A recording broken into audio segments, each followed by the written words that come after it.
जिस तरह से आसाम के वाक़यात पेश आए हैं, उस बात को लेकर मुकामी मुसलमानों में खौफ व दहशत का माहौल देखा जा रहा है। और गुज़िश्ता रोज़ जिस तरह के वाक़यात वहाँ पर देखे गए, मसाजिद जो शहीद कर दी गई थी, उस मसाजिद के अहाते में आंसुओं के साथ नमाज जुमा अदा की गई। जो हालात आसाम में इस वक्त मौजूद हैं, वहाँ पर यह बताया जा रहा है कि हालात इंतहाई कशीदा हैं और लोगों में बिलखुसूस दरांग के मुसलमानों में खौफ का आलम देखा गया है। आपको बता दें कि जिस तरह से वहाँ के हालात पेश आए हैं, फोटोग्राफर की तरफ से लाश पर कूदा गया और इस शख्स के मनाजिर को पूरी दुनिया में देखा गया। हम यहाँ पर मुल्क के अंदर इंसानी हुकूक की बात करते हैं, लेकिन जिस तरह के हालात वहाँ पर देखे जा रहे हैं वो सारी दुनिया के सामने हैं। आपको भी बताते हैं कि आसाम के दरांग में इस वक्त के क्या हालात हैं। जो हालात आप देख रहे हैं आसाम के दरांग के अंदर, इविक्शन यानी कि लोगों को वहां से हटाने के नाम पर कार्रवाई की गई और जिस तरह से कार्रवाई के दौरान जो इत्तलात मिली वो इंतहाई चौंका देने वाली थी। आप देख सकते हैं कि हालात किस तरह से वहां पर नजर आ रहे हैं। कई घरों को तोड़ दिया गया, मुनद्दम कर दिया गया, मसाजिद भी इसकी जद में आ गए हैं।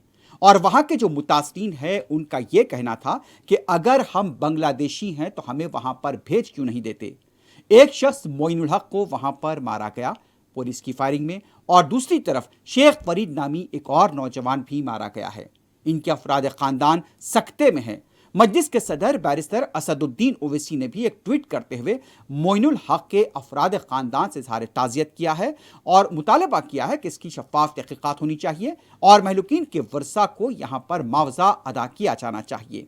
जिस तरह से इस तरह का माहौल दरांग में है और जहां पर ये वाक़यात पेश आए, अब वहां पर खौफ व हरास का माहौल देखा जा रहा है। एक तरह की दहशत वहां के अवाम में देखी जा रही है। और गुज़िश्ता रोज़ मसाजिद में जब अज़ान हुई और फिर नमाज अदा की गई, वहां के मुसलमानों की हालत काफ़ी खौफ में मुब्तला देखी गई।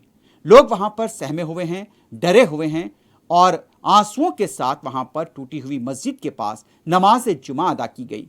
हर एक की आंख में आंसू थे और हर कोई यही कह रहा था कि हमारा आखिर कसूर क्या है। सारी दुनिया के अंदर ऐसे मनाजिर दिखाए गए हैं, लेकिन इस मुल्क के अंदर जो छोटी छोटी बातों पर इंसानी हुकूक को लेकर वावेला मचाया जाता है, यहाँ पर खामोशी अख्तियार की गई है। सबके मुंह में है ज़बानें पर बोलता कोई नहीं इसकी मुस्ताक।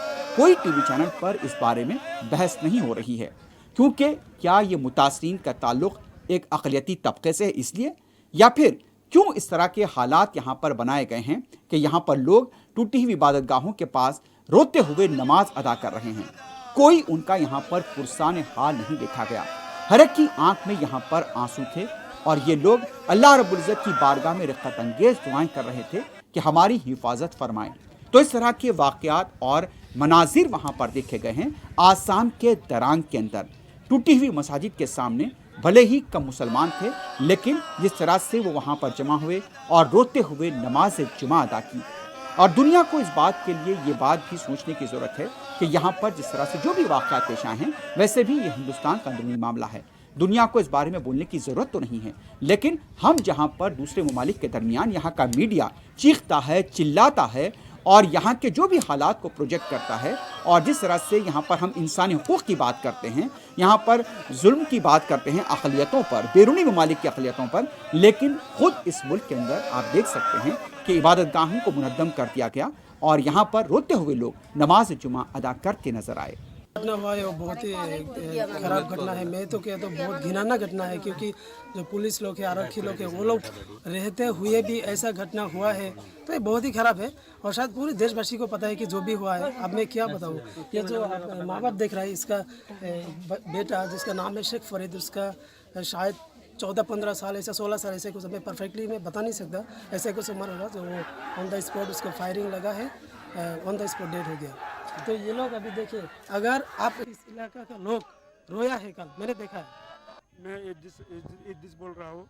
तो हमारा यहाँ से जो हो रहा है वो भी खूब ही दुखजनक घटना हो रहा है। हम धिक्कार देना चाहते हो सरकार को।